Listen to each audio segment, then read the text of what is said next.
پاکستان اور افغان طالبان استنبول مذاکرات میں جنگ بندی جاری رکھنے پر متفق، اعلامیہ جاری۔ ترکیہ اور قطر کی ثالثی میں پاکستان اور افغان طالبان وفد کے مذاکرات ختم۔ ترک وزارت خارجہ کے اعلامیے کے مطابق مذاکرات میں فریقین نے جنگ بندی کے تسلسل پر اتفاق کیا، امن کے قیام کے لیے مانیٹرنگ اور تصدیقی نظام قائم کرنے پر اتفاق، معاہدے کی خلاف ورزی کرنے والے فریق پر پینلٹی عائد ہوگی۔ ترکیہ اور قطر نے دونوں ممالک کی فعال شمولیت کو سراہا۔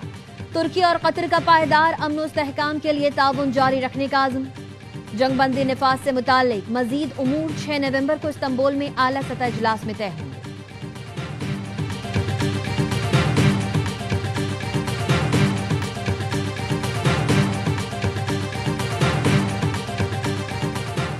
امید ہے اب دہشت گردی کی کارروائیاں نہیں ہوں گی، اب سارا بوجھ افغان طالبان رجیم پر ہے۔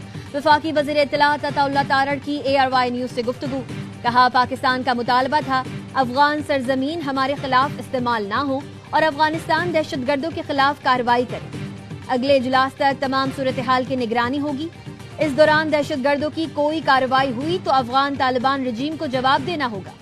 وزیر مملکت امور داخلہ طلال چودھری نے کہا پاکستان کے اصولی موقف کی جیت ہوئی ہے، امید ہے چیزیں مثبت طریقے سے آگے بڑھیں گی۔ ایک دوسرے کی خود مختاری کا احترام کیا جائے تو تعلقات اچھے ہو سکتے ہیں۔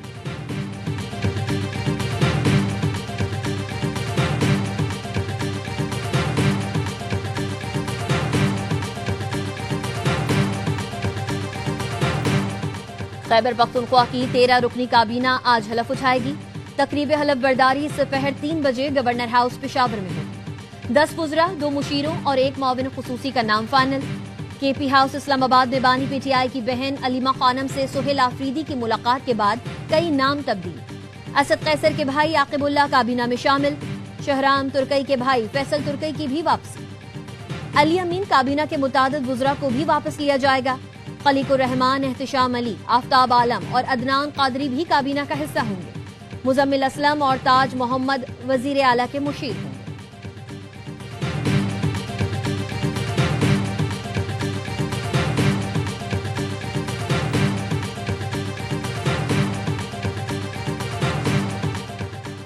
آزاد کشمیر میں حکومت کی تبدیلی کے لیے اسلام آباد میں بڑی بیٹھک۔ صدر زرداری اور وزیر اعظم شہباز شریف کی اہم مشاورت۔ صدر زرداری نے نون لیگ کو آزاد کشمیر کی نئی حکومت میں شمولیت کی باضابطہ دعوت دے دی۔ وزیر اعظم شہباز شریف نے کہا مشاورت کے بعد بتاؤں گا۔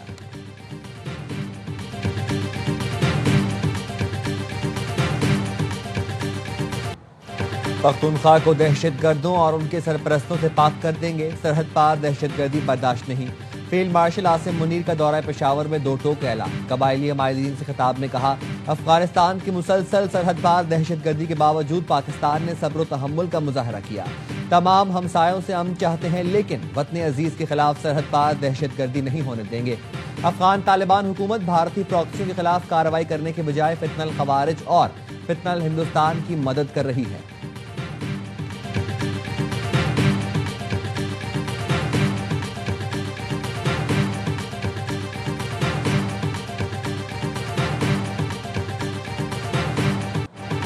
پاکستان نے دہشت گردی اور فتنہ خوارج کے خلاف مؤثر اقدامات کیے ہیں۔ پاک فوج دفاع وطن کے لیے پرعزم ہے۔ کسی بھی بیرونی جارحیت کا جواب سخت اور شدید ہوگا۔ DGI-SPR کی ابوظہبی میں مختلف جامعات کے اساتذہ اور طلباء سے نشست کے دوران گفتگو۔ لیفٹیننٹ جنرل احمد شریف چودھری نے پاک افغان کشیدگی، ملکی سیکیورٹی صورتحال، مارکہ حق سمیت اہم موضوعات پر گفتگو کی۔ اساتذہ اور طلباء نے شہداء اور غازیوں کو زبردست خراج تحسین پیش کیا۔ اساتذہ نے کہا ہمارے بچوں کے ذہنوں کو گمراہ کرنے کے لیے دشمن عناصر کی سرگرمیاں بڑھ گئی ہیں۔ ضروری ہے ہم اپنے بچوں کو درست اور مصدقہ معلومات فراہم کریں۔ فخر ہے ہم اس ملک کے شہری ہیں جہاں افواج پاکستان جیسے ادارے نوجوانوں کو حوصلہ اور رہنمائی فراہم کرتے ہیں۔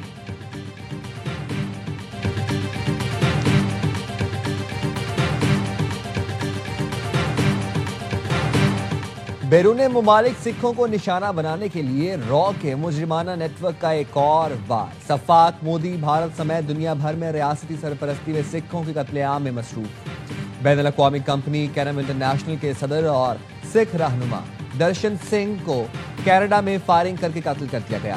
ابتدائی تحقیقات کے مطابق قتل میں بھارتی خفیہ ایجنسی را کے ملوث ہونے کا ہوشربہ انکشاف، حملے میں وینکوور میں بھارتی قونصل خانے کے عملے کے ملوث ہونے کی بھی اطلاع۔ را کی اس گھناؤنی سازش نے کینیڈا کی قومی سلامتی کو سنگین خطرات سے دوچار کر دیا۔ علیحدگی پسند تنظیم سکھ فار جسٹس کا کینیڈا میں ملک گیر احتجاج کا اعلان۔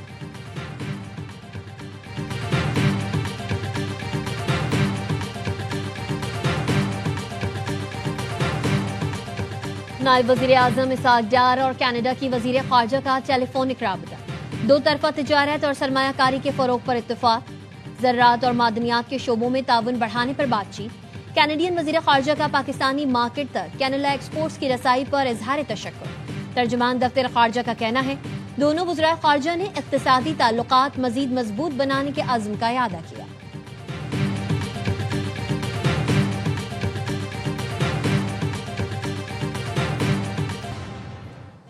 کراچی چڑیا گھر سے مادہ ریچھ رانوں کی محفوظ مقام پر منتقلی کا کیس، سندھ ہائی کورٹ کا کمیٹی اور مبصرین کو اتوار کو چڑیا گھر میں جانوروں کے معائنے کا حکم، 6 نومبر کو آئندہ سماعت پر رپورٹ پیش کرنے کی ہدایت۔ وکیل درخواست گزار نے عدالت کو بتایا اسلام آباد سے آئی ٹیم نے ریچھ رانوں کے 3 زخموں میں کیڑوں کی تصدیق کی ہے۔ عدالت نے 17 اکتوبر کو وزیر اعلیٰ کی کمیٹی کو جانوروں کی حالت پر رپورٹ تیار کرنے کا حکم دیا تھا۔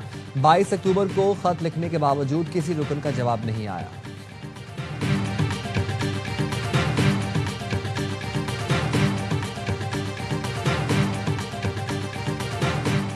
گورنر سندھ کامران خان سسوری کے اعزاز میں چینی قونصل خانے میں شائیہ۔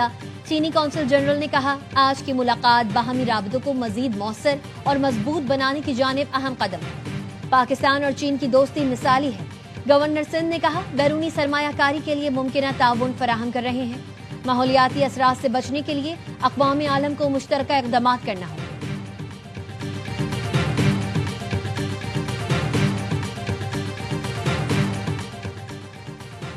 صوبے کے مسائل کوئی باہر سے آ کر حل نہیں کرے گا، ہمیں خود ذمہ داری اٹھانا ہوگی۔ گڈ گورننس کے ذریعے عوامی مسائل بتدریج کم کیے جا سکتے ہیں۔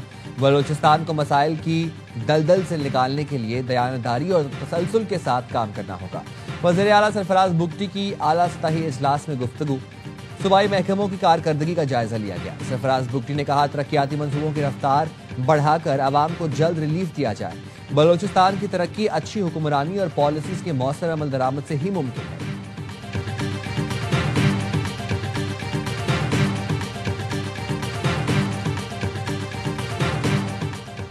پنجاب میں شہریوں کی زمین کے تحفظ کے لیے نیا قانون نافذ، پنجاب پروٹیکشن آف اونرشپ غیر منقولہ جائیداد آرڈیننس 2025 کی منظوری۔ قبضہ مافیا سے نمٹنے کے لیے 30 دن میں مصالحتی کمیٹیوں کے قیام کا فیصلہ، برسوں سے زیر التوا مقدمات 90 دن میں نمٹائے جائیں گے۔ کمیٹی کے فیصلے کے خلاف اپیل ہائی کورٹ کے ریٹائرڈ جج کی سربراہی میں خصوصی ٹریبیونل کرے گا۔ وزیر اعلیٰ پنجاب مریم نواز کہتی ہیں صوبے میں اب کوئی کسی کی زمین نہیں چھین سکے گا، ریاست ماں بن کر کمزور کے ساتھ کھڑی ہوگی۔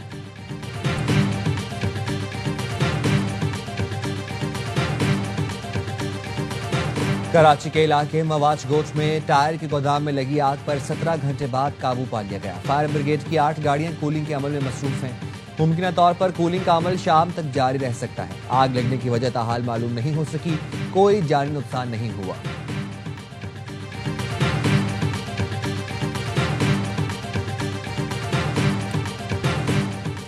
عمرہ ویزا ملنے پر 1 ماہ کے اندر سعودی عرب جانا ہوگا، بصورت دیگر ویزا منسوخ ہو جائے گا۔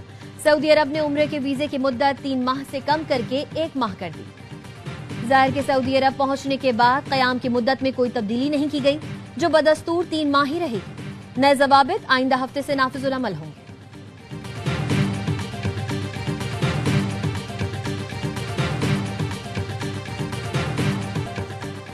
ایران نے امریکہ کا ایٹمی تجربات کی بحالی فیصلہ عالمی سلامتی کے لیے سنگین خطرہ قرار دے دیا۔ ایرانی وزیر خارجہ عباس اراغچی نے کہا امریکہ ایران کے پرامن ایٹمی پروگرام کو بدنام کرتا رہا ہے۔ بین الاقوامی برادری امریکہ کو ان ہتھیاروں کے پھیلاؤ کو معمول بنانے پر جواب دہ ٹھہرا ہے۔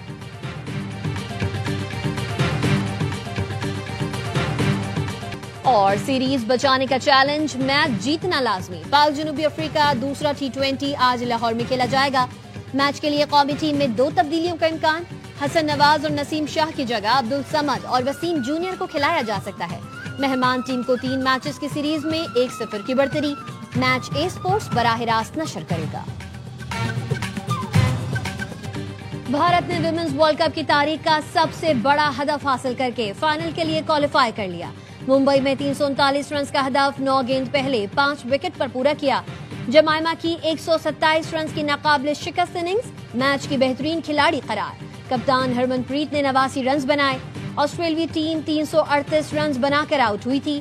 لیچ فیلڈ کی سینچری رائے گا گئی. فتح کے بعد بھارتی کھلاڑی آبدیدہ ہو گئی. انڈین ٹیم ٹرافی کی حتمی جنگ میں اتوار کو جنوبی افریقہ سے 2-2 ہاتھ کرے گی.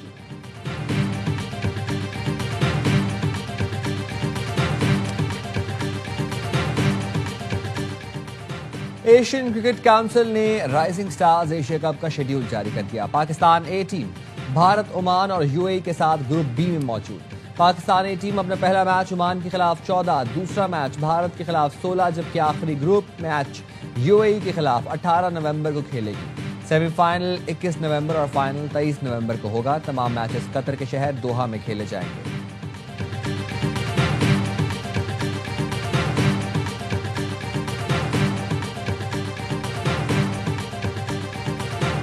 اور عالمی نمبر 2 یانک سنر کی ایک اور ٹائٹل کی طرف پیش قدمی. سنر نے پیرس ماسٹرز کے کوارٹر فائنل میں جگہ بنا لی. پری کوارٹر فائنلز میں سنر نے فرانسسکو کو بآسانی شکست دی. کوارٹر فائنلز میں سنر کا مقابلہ امریکی بین شیلٹن سے ہوگا.